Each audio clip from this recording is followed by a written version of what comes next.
Olá, meus queridos, muito bom dia, muito boa tarde, muito boa noite e muito boa madrugada para você que me assiste da sua casa. Turma, eu me chamo Tarcísio Soares, sou seu mais novo professor de Direito Administrativo aqui para o seu concurso da UFBA e juntos vamos estudar a que eu chamo Menina dos Olhos do Direito, que é o Direito Administrativo. Mas antes de começarmos a nossa ministração da aula, vamos aqui para algumas informações administrativas, tá certo, turma? Turma, nossa matéria, administração pública, que envolve o direito administrativo também. Na nossa turma querida, turma da UFBA, turma da aprovação. Professor Tarcísio Soares, vão anotando aí e buscando as informações administrativas. E-mail tito.soares@yahoo.com.br, fanpage, a minha fanpage no Facebook, turma, Professor Tarcísio Soares, Instagram, Professor Tarcísio Soares, tudo junto, tá certo? Ainda, turma, nosso conteúdo programático da nossa disciplina Administração Pública, como eu disse a vocês, que envolve o direito administrativo, nós temos, de acordo com o edital, eu fiz a organização na ordem de ministração das aulas. Tá certo? Então, eu peço que vocês acompanhem com o edital e acompanhem aqui com a nossa organização da aula. Então, nossa matéria, administração pública, nossa primeira aula, no caso hoje, trataremos das disposições gerais no tocante aos princípios da administração pública.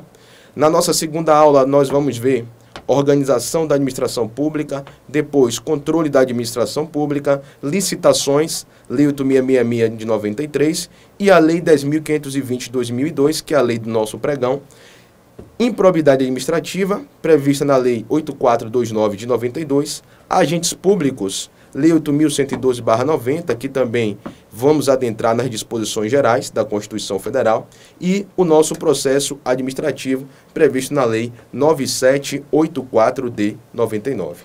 Agora, turma, antes de prosseguindo aqui, vamos dar uma analisada na nossa prova da UFBA, tá? A nossa prova, ela é dividida em várias categorias específicas. E aí, eu peço que vocês olhem o edital, imprimam, se possível, tá? Na parte das questões e conteúdo programático, para que vocês acompanhem comigo e tenham ciência, não é? Das categorias específicas que vocês vão fazer o concurso. Ô, turma, nós temos a categoria específica E, categoria específica D e categoria específica C. Entre essas categorias específicas E, D e C, nós temos determinados números de questões, tá? Na prova, por exemplo, de português, a categoria específica E vai ter 20 questões, na categoria D, 15 questões e na categoria C, 15 questões. Isso de acordo com o edital da UFBA de 2016. A nossa disciplina, Administração Pública, na categoria específica E, nós temos 15 questões. Na categoria específica D, nós também teremos 15 questões. Porém, na categoria específica C, nós teremos 10 questões. Informática, teremos 50 na categoria E. Número de questões na categoria D de Informática Básica, 40. Número de questões na categoria específica C, 30 questões.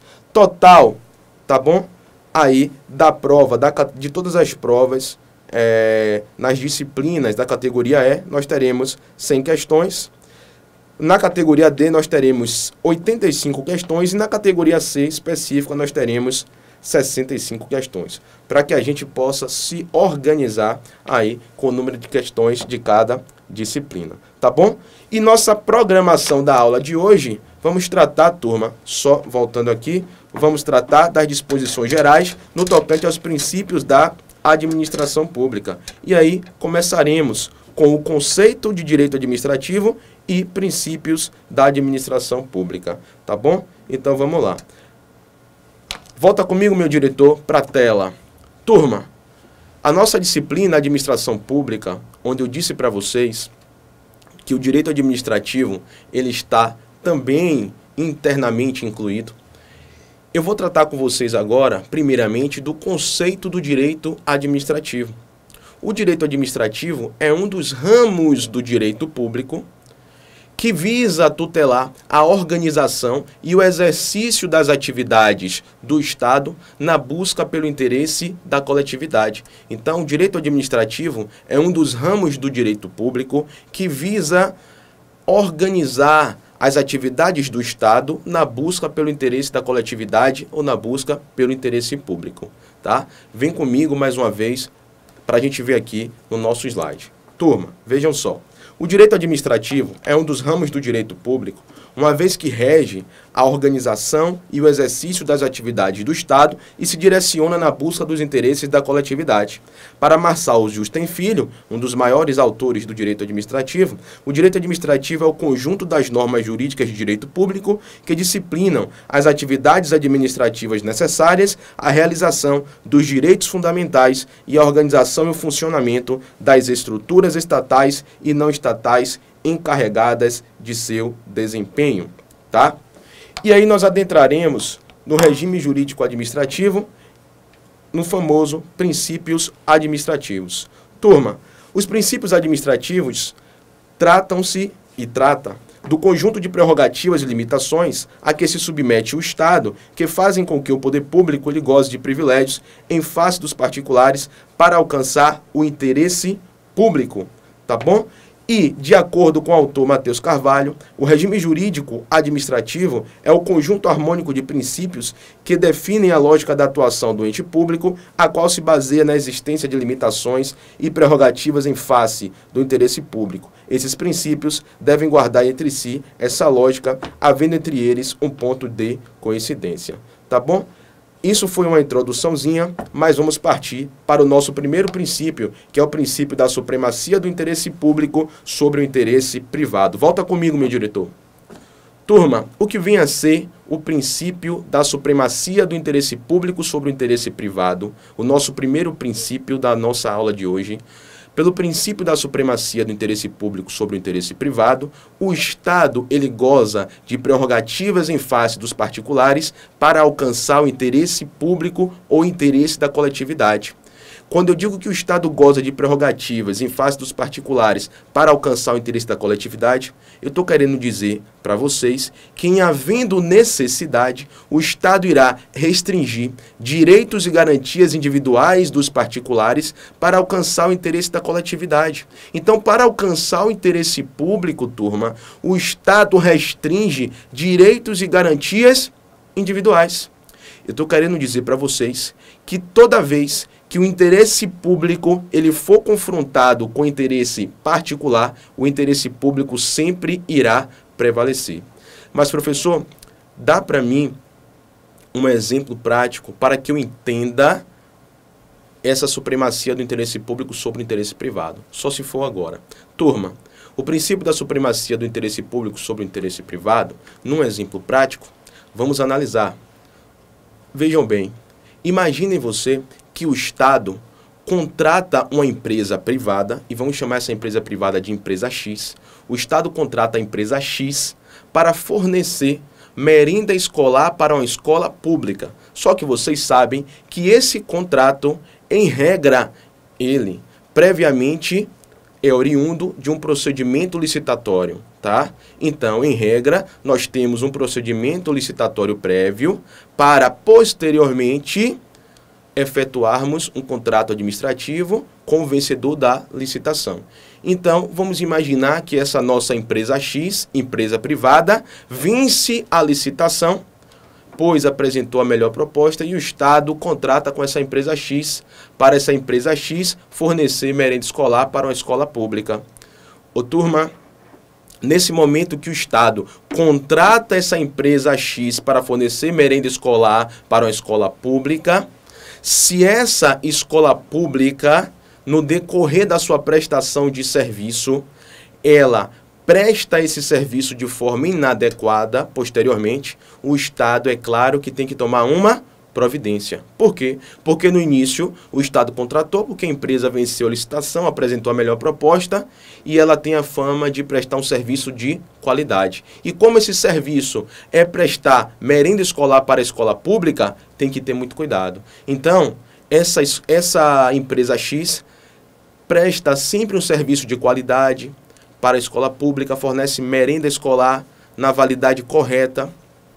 Só que o Estado passa a perceber que depois de um certo tempo, essa empresa privada X, ela passa a fornecer uma merenda escolar estragada, com a validade vencida, ao ponto das pessoas, as crianças e os adolescentes da escola pública passarem mal. E o Estado, então, tem que tomar alguma providência. O Estado irá se valer da sua prerrogativa e o Estado poderá rescindir unilateralmente esse contrato administrativo com essa empresa X privada. Por que que o Estado pode rescindir unilateralmente esse contrato administrativo com essa empresa privada? Porque o Estado quer evitar que aconteça um problema maior no âmbito da escola pública com as crianças e adolescentes que estudam lá. Só que o problema aqui é o seguinte: o Estado irá se valer da sua prerrogativa em virtude da supremacia do interesse público sobre o privado, turma, no qual o Estado poderá rescindir unilateralmente um contrato administrativo, ainda que a empresa particular esteja cumprindo esse contrato. E aí você vai me perguntar, mas professor, o Estado ele pode rescindir unilateralmente esse contrato administrativo, mesmo que essa empresa privada X esteja cumprindo o contrato? Mas não seria uma discricionariedade exacerbada por parte do poder público? Não seria, turma. Não seria uma discricionariedade exacerbada pelo poder público. Por quê? Porque o Estado possui prerrogativas. Ele pode restringir direitos e garantias individuais dos particulares para alcançar o interesse público, em virtude da supremacia do interesse público sobre o interesse privado. Então, no momento em que o Estado rescinde unilateralmente um contrato administrativo com a empresa particular, o Estado ele está se valendo da sua prerrogativa oriunda da supremacia do interesse público sobre o interesse privado. Mas aí eu lhe pergunto, será que essa empresa privada X, ela também poderia rescindir unilateralmente um contrato administrativo com a administração pública, com o Estado? O que é que vocês me respondem? Turma, preste atenção. A empresa X, a empresa privada, ela não poderá rescindir unilateralmente um contrato administrativo com a administração pública. Se a administração pública for inadimplente, ou seja, não pagar a contraprestação pelo serviço prestado pela empresa privada X, a empresa privada ela não poderá rescindir unilateralmente o contrato administrativo com o Estado. O que ela poderá fazer é suspender a execução do contrato administrativo se a administração pública for inadimplente para com a empresa privada. Inadimplente, eu quero dizer, na contraprestação, no pagamento da empresa privada, se a administração pública for inadimplente por mais de 90 dias. E quando eu falo, turma, mais de 90 dias, eu quero dizer, a partir do 91º dia, a empresa privada poderá rescindir unilateralmente o contrato administrativo com o Estado. Não são, atenção, viu? Não são 90 dias, são mais de 90 dias. Se a administração pública fica inadimplente por mais de 90 dias com a empresa privada ela pode suspender a execução do contrato administrativo. Ok? Mas vamos para um segundo exemplo para que você possa entender melhor essa supremacia do interesse público sobre o interesse privado. Vamos imaginar que nós temos aqui no direito administrativo a intervenção do Estado na propriedade privada. A intervenção do Estado na propriedade privada é um dos assuntos da nossa disciplina de direito administrativo. E dentro dessa intervenção da administração pública na propriedade privada, nós temos o que chamamos de desapropriação, que é uma modalidade de expropriação, no qual o Estado, ele toma, turma, a propriedade do particular em prol, em regra, de uma indenização prévia, justa e em dinheiro. Porque imaginem, num exemplo prático, se nós temos uma pessoa X, um cidadão, que tem um terreno privado em determinado bairro que é passível da administração pública construir um bem público. Imagine você que em determinado bairro X é carente de um hospital público com ênfase em maternidade. Aí o Estado, estrategicamente nesse terreno privado, visa desapropriar esse terreno em prol, conferindo a indenização prévia e justa em dinheiro para o particular X, para que o Estado possa vir a construir esse hospital público com ênfase em maternidade. Então, no momento, turma, que o Estado desapropria, toma essa propriedade do particular em prol dessa indenização prévia justa em dinheiro, o Estado ele está se valendo da sua prerrogativa, oriunda da supremacia do interesse público sobre o interesse privado, efetuando dessa forma a desapropriação. Compreenderam? Então, toda vez, turma, que eu falar em supremacia do interesse público sobre o interesse privado, eu estou tratando de prerrogativa. A ideia central da supremacia do interesse público sobre o interesse privado são as prerrogativas que o Estado goza em face dos particulares para alcançar o interesse da coletividade. Mas vocês podem estar me perguntando aí, ou se perguntando, mas professor, essas prerrogativas do Estado, essa discricionariedade toda do Estado, ela não tem nenhum limite? O Estado atua sempre que quiser, de forma discricionária, ao ponto de exorbitar a sua atuação? Turma, é claro que o Estado tem limite. E o limite dessa supremacia é o que chamamos princípio da indisponibilidade do interesse público. Mas antes de eu falar do princípio da indisponibilidade do interesse público para vocês, vamos aqui no slide para eu mostrar para vocês a supremacia. Vamos lá? Turma, vejam só. Nós temos aqui, ó, princípio da supremacia do interesse público sobre o interesse privado, que eu falei para vocês das prerrogativas. E aí vocês têm no slide de vocês que o princípio do interesse público sobre o interesse privado é aquele através do qual, como eu disse a vocês, o Estado goza de prerrogativas em face do particular para viabilizar o interesse público. Com isso, em havendo necessidade, o Estado irá restringir o interesse dos particulares para favorecer o interesse da coletividade. Dessa forma, quando o interesse da coletividade for comparado com o interesse privado, o interesse da coletividade sempre irá se sobrepor. E aí foi o exemplo que eu dei a vocês, quando o Estado rescinde unilateralmente um contrato administrativo por motivo de interesse público, ainda que o contratado esteja cumprindo esse contrato. Perfeito, gente? Vamos seguindo então, tá? Olhem só.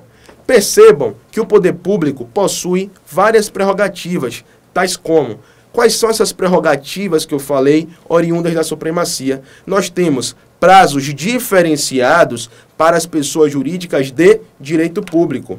E nós temos prazo em dobro para recorrer. E atenção, turma, vamos analisar comigo sobre a égide do novo CPC de 2015, temos uma alteração no tocante aos prazos diferenciados para as pessoas jurídicas de direito público, a exemplo do Estado, que é uma pessoa de direito público interno pertencente à administração pública direta, que vamos aprender na nossa próxima aula. Mas acompanha comigo o seguinte, acompanhem comigo que, percebam, quando eu falo em prazos diferenciados para as pessoas jurídicas de direito público, quando eu falo em prazo em dobro para recorrer, quando tem aí escrito em quádruplo para contestar, isso foi antes da vigência do novo CPC de 2015. Eu peço que vocês anotem do ladinho, e eu deixei de propósito para mostrar a alteração. Hoje, com a nova égide, com o novo CPC de 2015, não temos mais prazo em quádruplo para contestar. Temos sim prazo em dobro para contestar também. Então leiam comigo. Prazos diferenciados para as pessoas jurídicas de direito público, prazo em dobro para recorrer e hoje prazo em dobro para contestar. Atenção, gente, nessa nova alteração aí, vinda do novo CPC de 2015. Temos mais prerrogativas do poder público. Os créditos do Estado são cobrados mediante execução fiscal. Os débitos do Estado são pagos mediante uma ordem cronológica de precatórios. Turma, ordem cronológica de precatórios é dinheiro, onde as pessoas entram numa fila para receber os pagamentos oriundos do Estado, advindos do Estado. A administração pública, ela pode revogar seus próprios atos quando inoportunos ou inconvenientes, o que se chama de autotutela, a gente vai aprender isso hoje também, são prerrogativas do Estado. O Estado possui atributos como, por exemplo, autoexecutoriedade dos atos administrativos, coercibilidade, bem como a imperatividade, a presunção de legitimidade e a presunção de veracidade dos atos administrativos. Além mais, nós temos imprescritibilidade de bens públicos, bem como a impenhorabilidade e não onerabilidade, E o Estado também goza da imunidade tributária recíproca. Turma, gozar de imunidade tributária recíproca também é uma prerrogativa do Estado. Volta comigo, Wendel, aqui na tela para a gente explicar a imunidade tributária recíproca. Turma, quando eu falo imunidade tributária recíproca, eu estou falando que o Estado também goza dessa prerrogativa. E o que vem a ser essa imunidade tributária recíproca? Turma, a imunidade tributária recíproca. Primeiro, vocês precisam entender o que é imunidade. É claro que faz parte esse assunto do direito tributário, mas como o Estado também está atrelado e funciona aqui no direito administrativo e no direito tributário, nós temos ele como fisco, eu preciso explicar a vocês essa prerrogativa. Quando eu falo em imunidade, primeiro, vocês precisam entender. A imunidade é uma dispensa constitucional do dever de pagar determinado tributo. E se eu tenho a imunidade, que é uma dispensa constitucional do dever de pagar o tributo, a imunidade ela é tributária recíproca quando será, turma, proibido que os entes federativos, e quando eu falo em entes federativos, nós temos, e leia-se, União, Estado, Distrito Federal e municípios, tá? Os entes federativos não poderão cobrar impostos uns dos outros no tocante a patrimônio, renda e serviços. Ô, turma, quando os entes federativos estão proibidos de cobrar impostos uns dos outros no tocante a patrimônio, renda e serviço, eu tenho a imunidade tributária recíproca, que é uma das prerrogativas do poder público oriundas da supremacia do interesse público sobre o interesse privado. Aí você tem como exemplo, o Estado ele não poderá cobrar o imposto IPVA dos automóveis da União, assim como o município ou os municípios não poderão cobrar o IPTU dos imóveis do Estado ou dos imóveis da União. Então, eles estão proibidos de cobrar impostos uns dos outros, ok?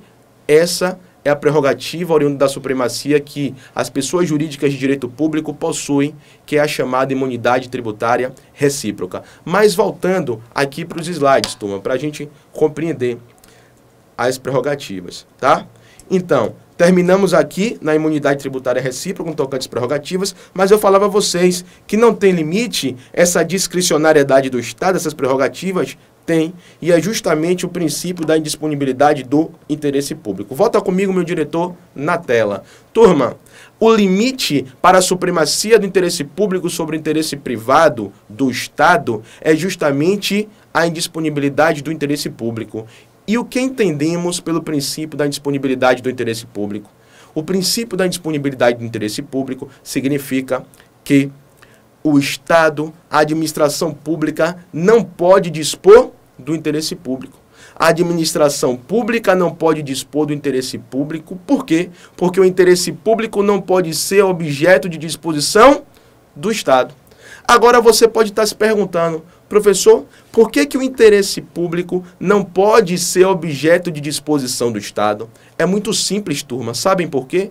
Porque o interesse público simplesmente não possui ao Estado. O interesse público, ele não possui administração pública. O interesse público pertence a toda a coletividade de pessoas. Por isso que não podemos dispor do interesse da coletividade, porque ele não pertence ao Estado.